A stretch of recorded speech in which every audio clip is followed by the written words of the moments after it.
minimize CIA terrorism.txt notepad window. Focused on CIA psychological operations in guerrilla warfare, a tactical manual for the revolutionary, first published by the Central Intelligence Agency and distributed to the Contras in Central America. Guerrilla warfare is essentially a political war. Therefore, its area of operations exceeds the territorial limits of conventional warfare to penetrate the political entity itself. The political animal that Aristotle defined. In effect, the human being should be considered a priority objective in a political war and conceived as the military target of guerrilla war. The human being has his most critical point in his mind. Once his mind has been reached, the political animal has been defeated without necessarily receiving bullets. Guerrilla warfare is born and grows in the political environment, in the constant combat to dominate that area of political mentality that is inherent to all human beings and which collectively constitutes the environment in which guerrilla warfare moves, and which is where precisely its victory or failure is defined. This conception of guerrilla warfare as political war turns psychological operations into the decisive factor of the results. The target, then, is the minds of the population. All the population, our troops, the enemy troops, and the civilian population.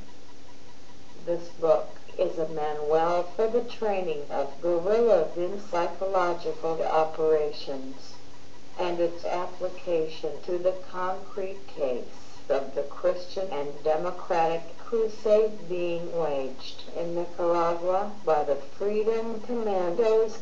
Future of terrorism. Politically inspired criminal terrorists are simply those whose motivations are, to at least some extent, both political and criminal. There are numerous examples of such groups, the Aryan Brotherhood, baby being but one, the AB, an extensive prison gang operating both inside and outside the penitentiary system, maintains a close affiliation with the Aryan nations and other right-wing extremist groups. Baby members are criminals with a political bend.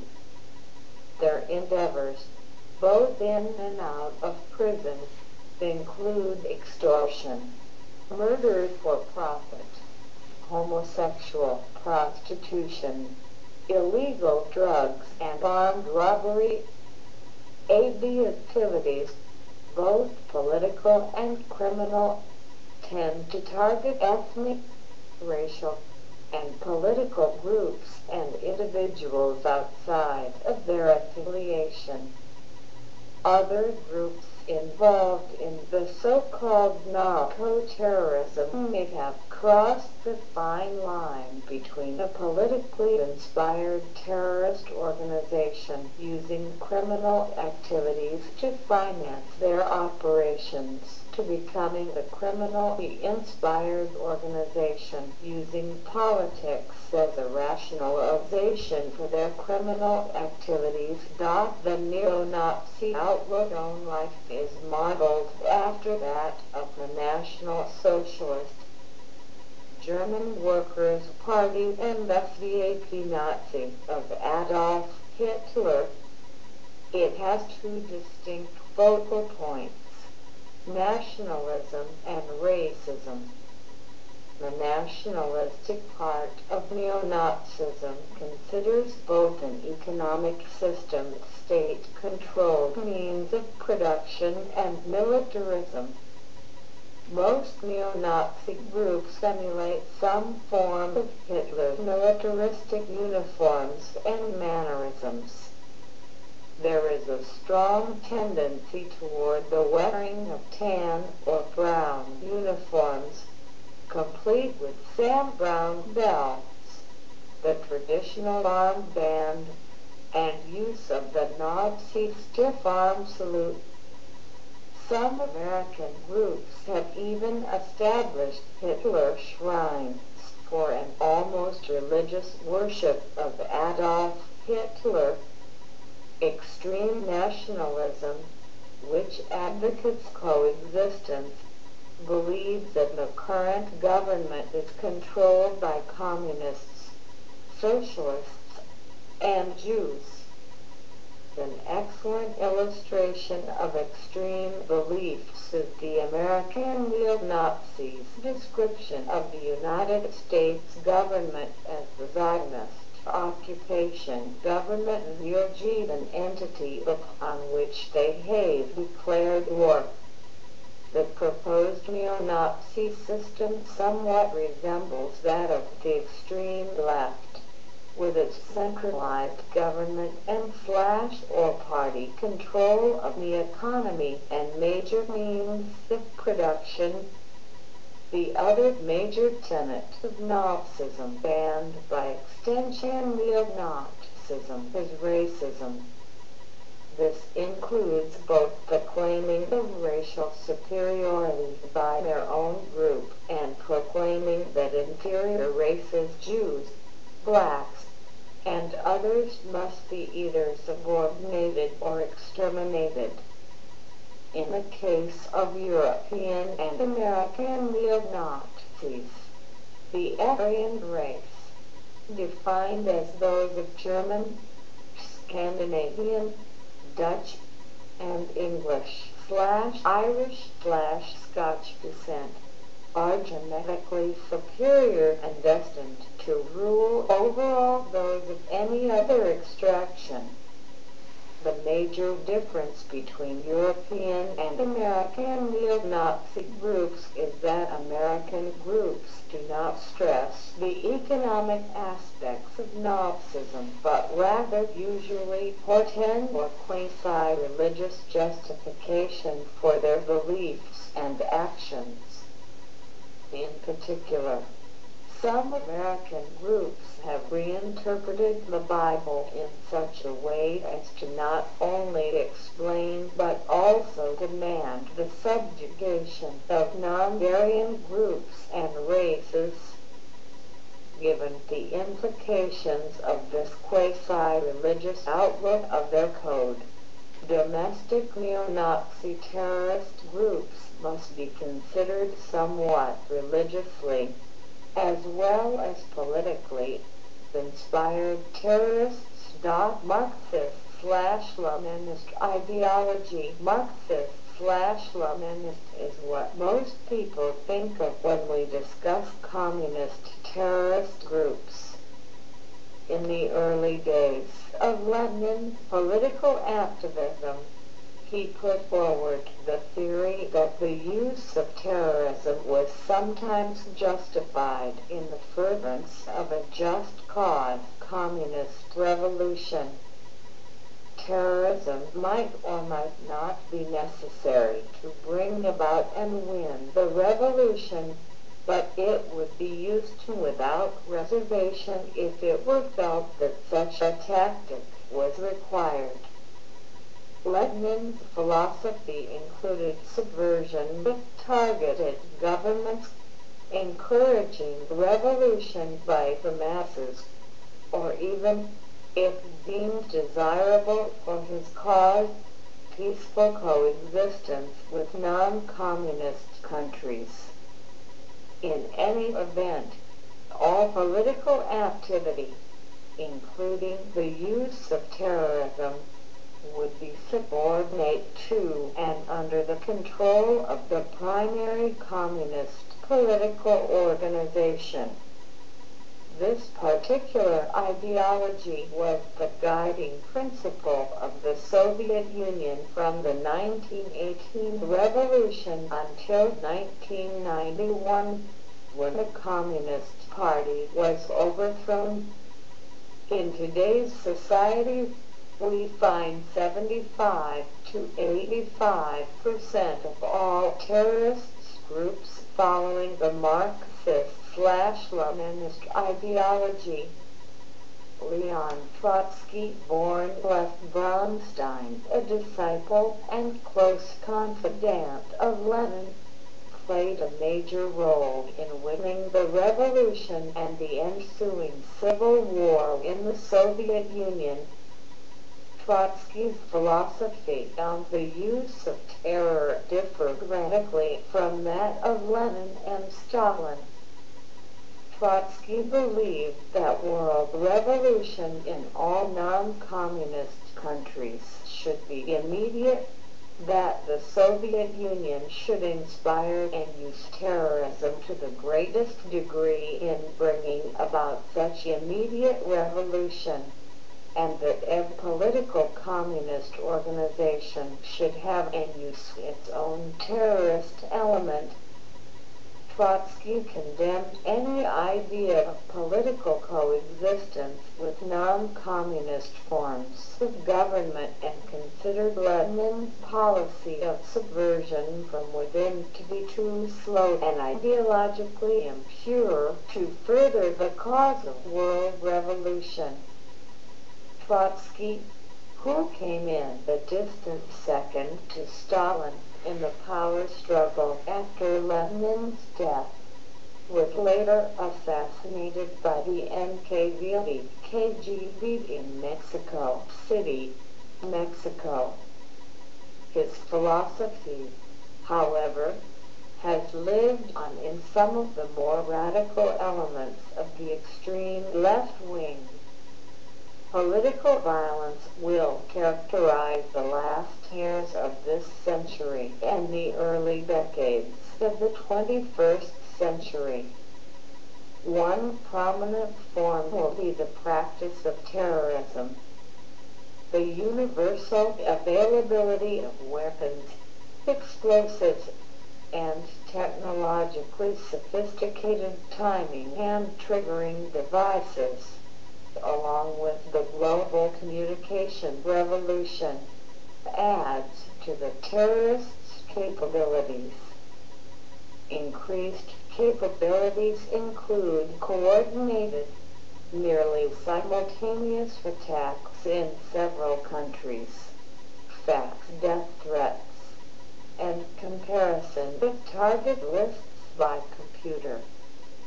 Concurrently, interstate conflicts, political uncertainty, and growth of ethnic challenges to the administrative state are weakening the state's security capabilities.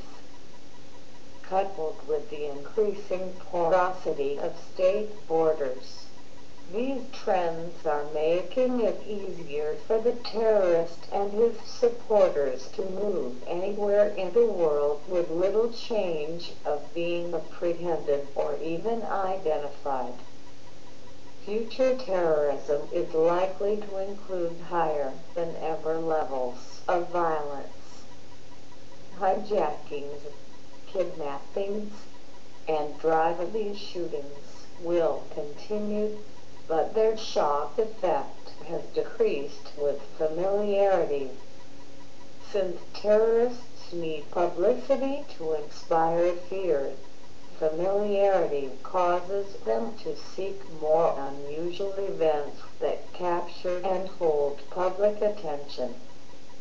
The March 1993 bombing of the World Trade Center in New York City may be typical of future terrorist attacks. If the bombing had gone as planned by the perpetrators, there might have been thousands of deaths.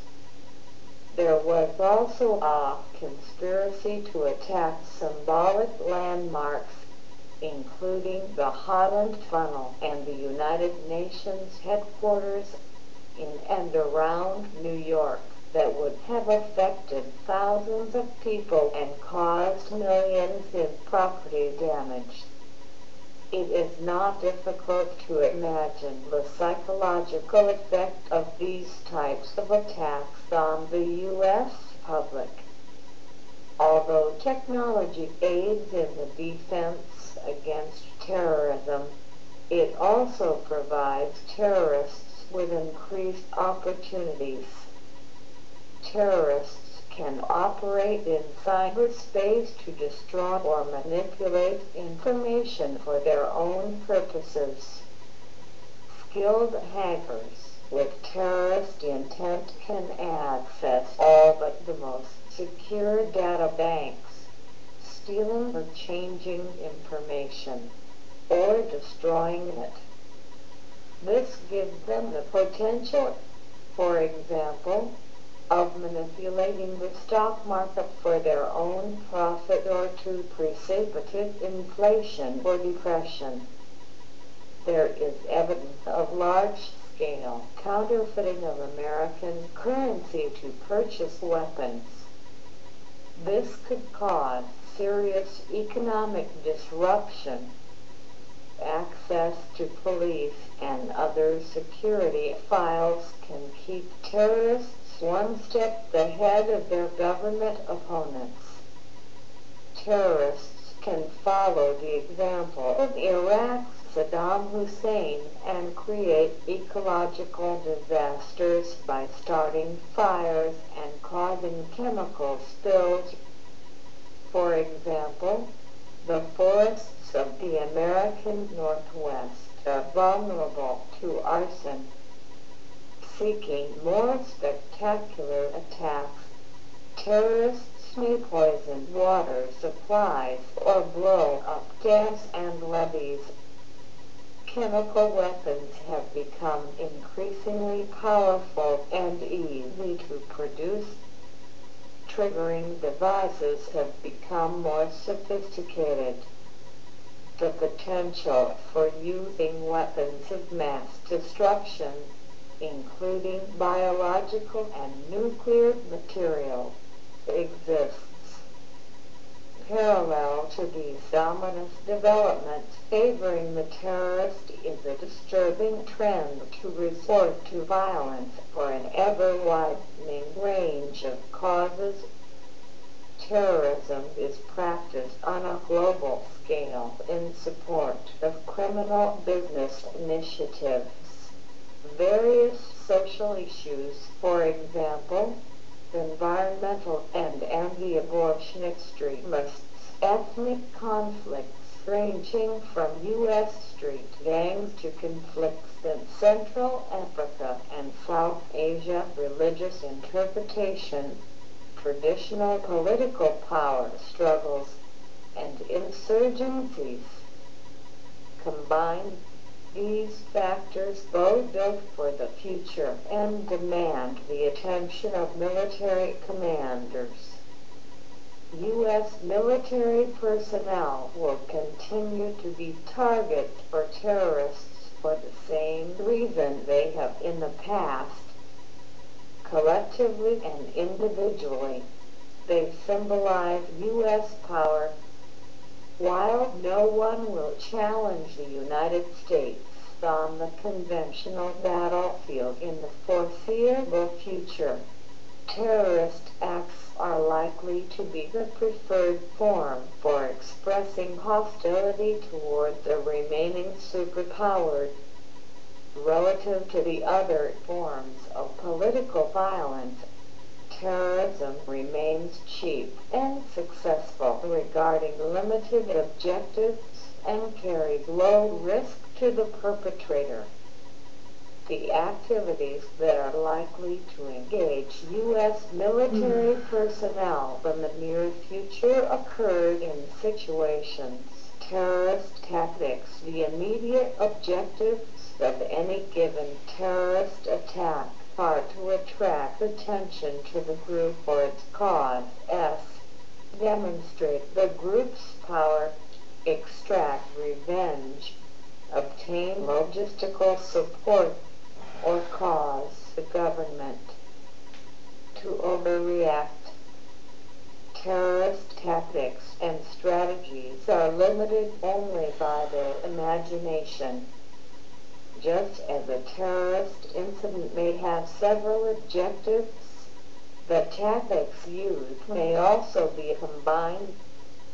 The more common tactics employed by contemporary terrorist groups are seizure. Similar to the hostage situation, the seizure usually involves the building for object that has value in the eyes of the audience. Publicity is the principal objective.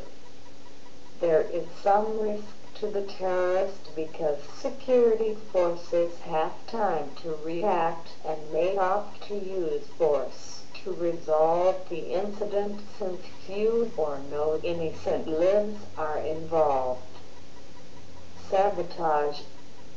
The objective in most sabotage incidents is to demonstrate how vulnerable society is to the terrorist's actions. Industrialized societies are more vulnerable to sabotage than less highly developed societies. Utilities, communications, and transportation systems are so interdependent that a serious disruption of any one affects them all and gains immediate public attention. Sabotage of industrial or commercial facilities is one means of identifying the target while making a statement of future intent. Hoaxes. Any terrorist group that has established credibility can employ the hoax with considerable success. A threat against a person's life causes the person and those associated with him to devote time and effort to security measures. The bomb threat can close down a commercial building, empty a theater, or delay a plane flight at no cost to the terrorist. The effects of false alarms on the security forces are more dangerous than the temporary disruption the hoax causes. Repeated threats that did not materialize dull the analytical and operational efficiency of key security personnel. Biological and chemical weapons. Biological agents are infectious microbes or toxins used to produce illness or death in people, animals, or plants. Biological agents can be dispersed as aerosols or airborne particles. Terrorists may use biological agents to contaminate food or water because they are extremely difficult to detect.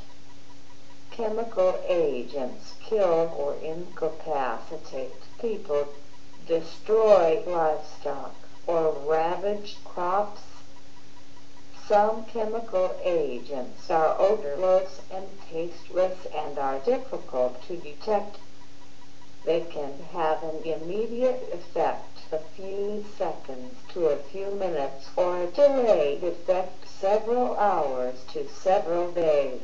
Biological and chemical weapons have been used primarily to terrorize an unprotected civilian population and not as a weapon of war. This is because of fear of retaliation and the likelihood that the agent would contaminate the battlefield for long periods of time.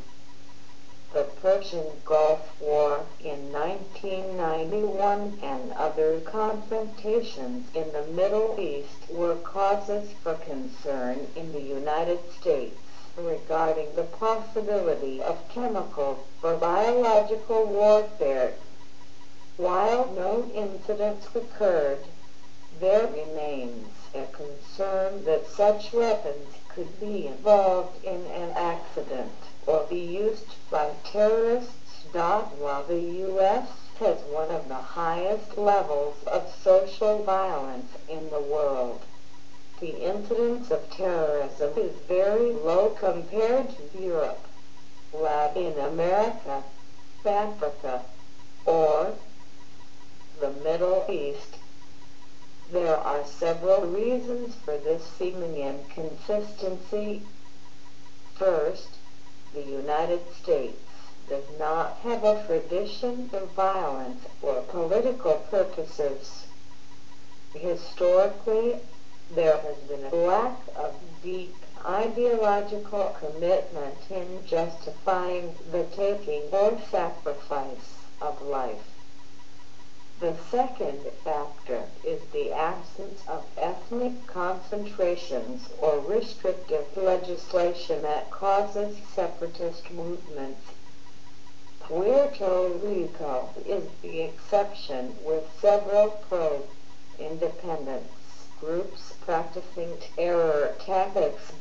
Caution must be exercised in drawing conclusions exclusively from the experiences of the past.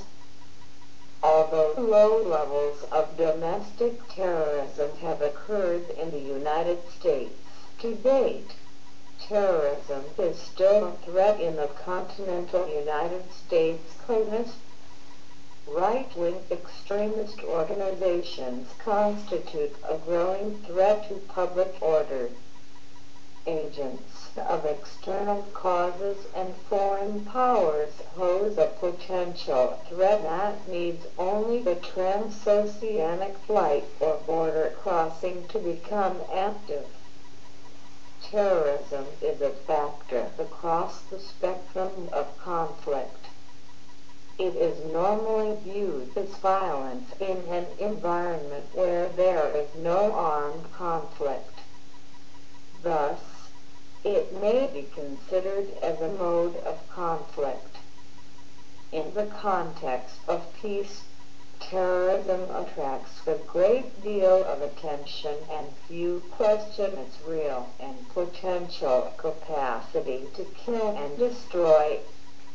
The same can be said of terrorism as an aspect of insurgencies or other forms of internal conflict. Under conditions of open armed conflict, however, terrorism tends to be ignored. The reason for this is our attention the audiences is spread over battles and mobilization activities at home and abroad. Thus, acts of terrorism are lost in the sensation-rich atmosphere of war. Although the military commander may not have terrorism brought to his attention during war as it is in times of peace, terrorism does not disappear. The same types of acts that gain attention in peace can hinder military operations in war. Targeting strategies may change, and terrorism may be relegated to a tactic rather than a mode of conflict. But the violent acts remain the same. The label may change to sabotage, but the skills required to carry out the attacks are those of the terrorist.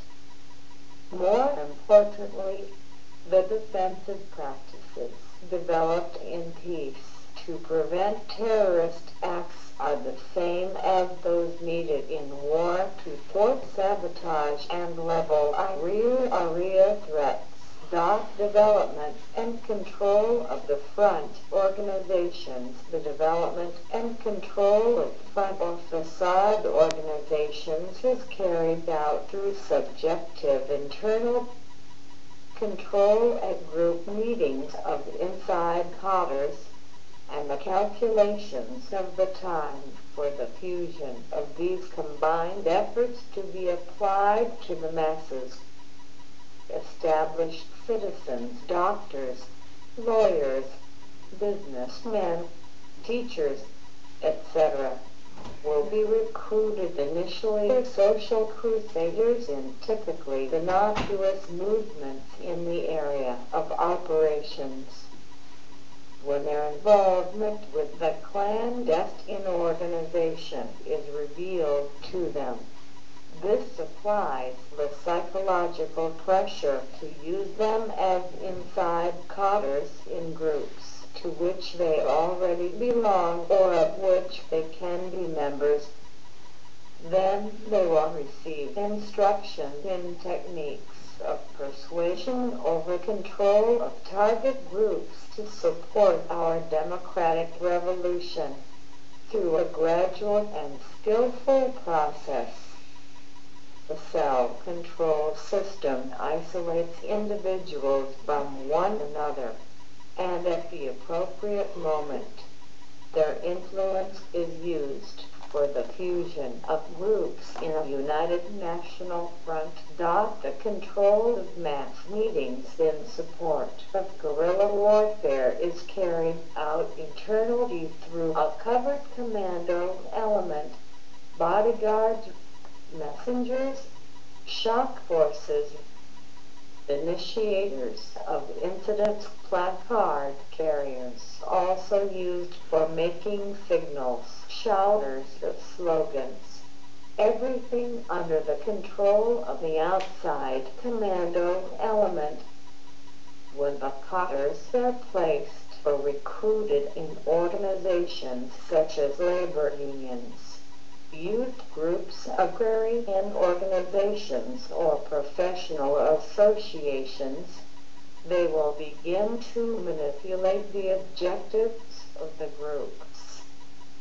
The psychological apparatus of our movement through inside codders prepares a mental attitude which at a crucial moment can be turned into a fury of justified violence. Through a small group of guerrillas infiltrated within the masses, this can be carried out. They will have the mission of agitating by giving the impression that there are many of them and that they have a large popular backing, using the tactics of a force of 200,300 agitators. The demonstration can be created in which 10,000 to 20,000 persons take part.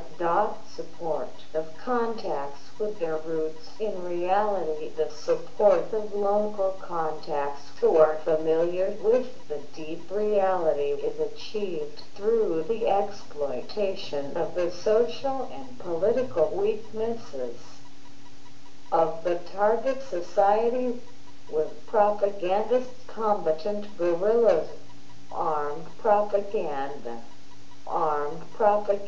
teams, cover organizations, and mass meetings. They will have the mission of showing the people how great and fair our movement is in the eyes of all Nicaraguans and the world. Identifying themselves with our people, they will increase the sympathy towards our movement, which will result in greater support of the population for the freedom commandos, taking away support for the regime in power. The mass assemblies and meetings are the culmination of the wide base support among the population, and it comes about in the later phases of the operation. This is the moment in which the overthrow can be achieved and our revolution can become an open one, requiring the close collaboration of the entire population of the country and of contacts with their roots in reality. The tactical effort in guerrilla warfare is directed at the weaknesses of the enemy and at destroying their military resistance capacity. and should be parallel to a psychological effort to weaken and destroy their socio-political capacity at the same time. In guerrilla warfare, more than in any other type of military effort, the psychological activities should be simultaneous with the military ones in order to achieve the objectives desired. The objective of this section is to familiarize the guerrilla with the techniques of psychological operations, which maximizes the social psychological effect of the guerrilla movement, converting the guerrilla into a propagandist. In addition to being a combatant, creating a favorable opinion of our movement through local and national history. Make it clear that the Sandinista regime is foreheadizing, repressive and imperialistic, and that even though there are some Nicaraguans within the government point out that they are puppets of the power of the Soviets and Cubans, i.e. a foreign power. The unification of the nation is our goal. This means that the defeat of the Sandinista armed forces is our priority. Our insurrectional movement is a pluralistic political platform from which we are determined to win freedom. Showing each guerrilla the need for good behavior to win the support of the population. Discussion guides should convince the guerrillas that the attitude and opinion of the population play a decisive role, because victory is impossible without popular support. Democratic conduct by the political cadres, living, eating and working with the guerrillas, and if possible, fighting at their side, sharing their living conditions. All of this will foster understanding and the spirit of cooperation that will help in the discussion and exchange of ideas. This means that every guerrilla will come to have effective face-to-face persuasion as a combatant propagandist in his contact with the people, to the point of giving 5 to 10 logical reasons why, e.g. the peasant should give him a piece of cloth, or a needle and thread to mend his clothes. When behaves in this manner, no type of propaganda of the enemy will be able to make a terrorist of him in the eyes of the people.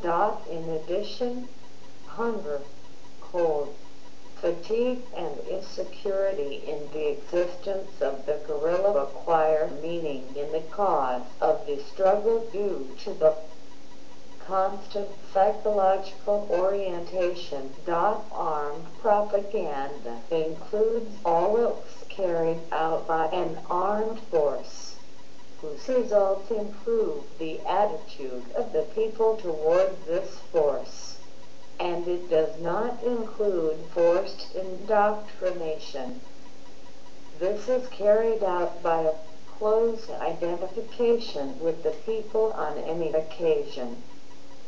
For example, putting aside weapons and working side by side with the peasants in the countryside, building, fishing, repairing roofs, transporting water, etc. When working with the people, the guerrillas can use slogans such as many hands doing small things, but doing them together.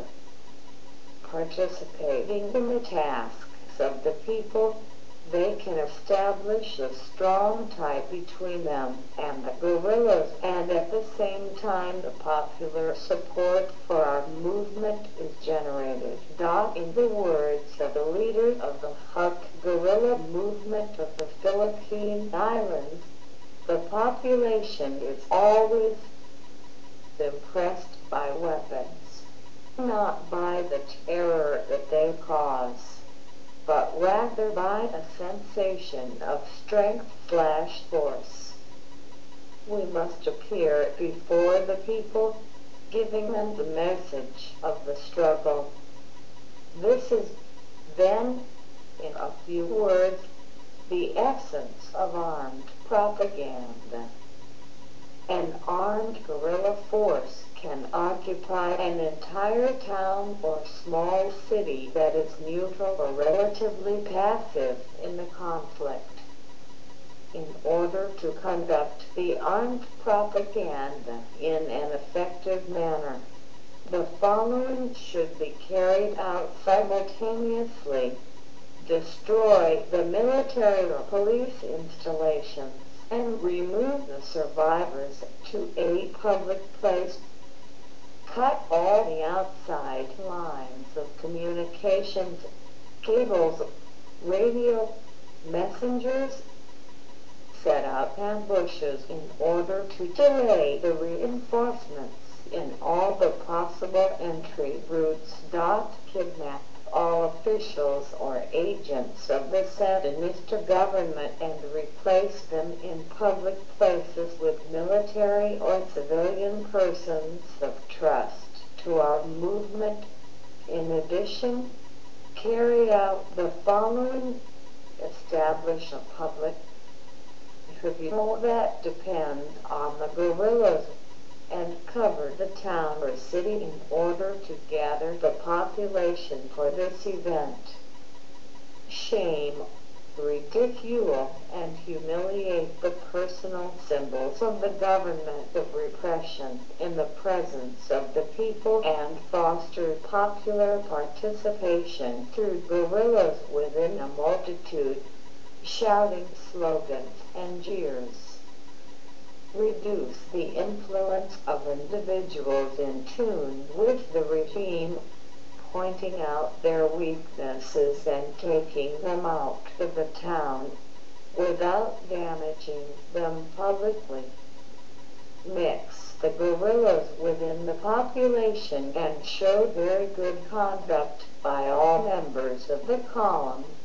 Practicing the following: explain to the population that in the first place this is being done to protect them, the people, and not themselves. Admit frankly and publicly that this is an act of the democratic guerrilla movement with appropriate explanations. That this action, although it is not desirable, is necessary because the final objective of the insurrection is a free and democratic society where acts of force are not necessary. The force of weapons is a necessity caused by the oppressive system and will cease to exist when the forces of justice of our movement assume control.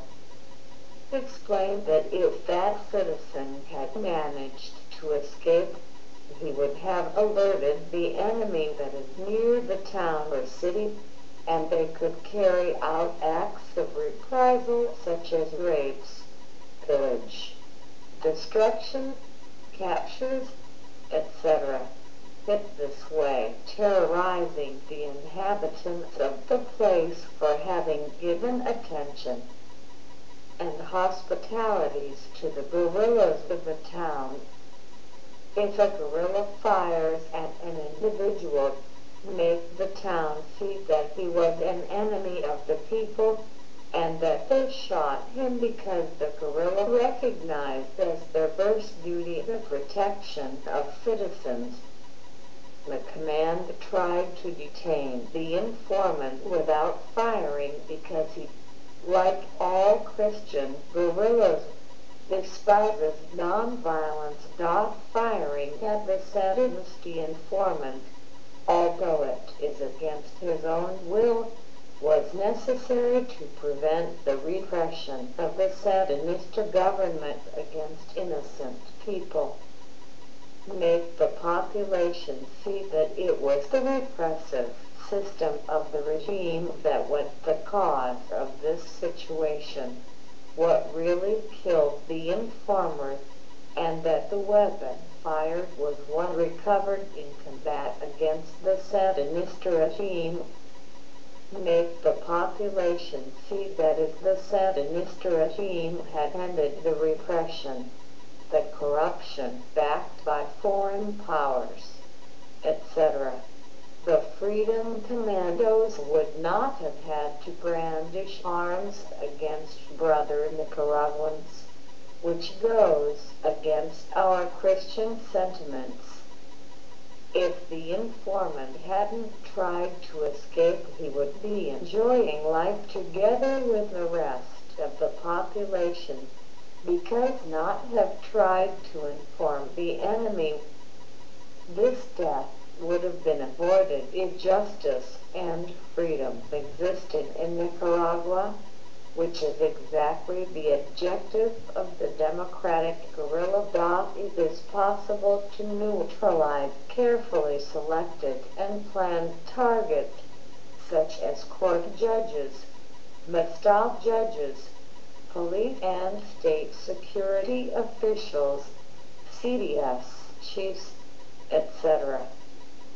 For psychological purposes, it is necessary to gather together the population affected, so that they will be present, take part in the act, and formulate accusations against the oppressor. The target or person should be chosen on the basis of the spontaneous hostility that the majority of the population feels toward the target, views rejection or potential hatred by the majority of the population affected toward the target, stirring up the population and making them see all the negative and hostile actions of the individual against the people. If the majority of the people give their support or backing to the target or subject, do not try to change these sentiments through provocation. Relative difficulty of controlling the person who will replace the target. The person who will replace the target should be chosen carefully, based on degree of violence necessary to carry out the change, degree of violence acceptable to the population affected, degree of predictable reprisal by the enemy on the population affected or other individuals in the area of the target. The mission to replace the individual should be followed by extensive explanation within the population affected of the reason why it was necessary for the good of the people. Explain that Sandinista retaliation is unjust, indiscriminate, and above all, the justification for the execution of this mission. Carefully test the reaction of the people toward the mission, as well as control this reaction, making sure that the population's reaction is beneficial towards the Freedom Commandos. Text: CIA Psychological Operations in Guerrilla Warfare, a tactical manual for the revolutionary. First published by the Central Intelligence Agency and distributed to the Contras in Central America. Guerrilla warfare is essentially a political war. Therefore, its area of operations exceeds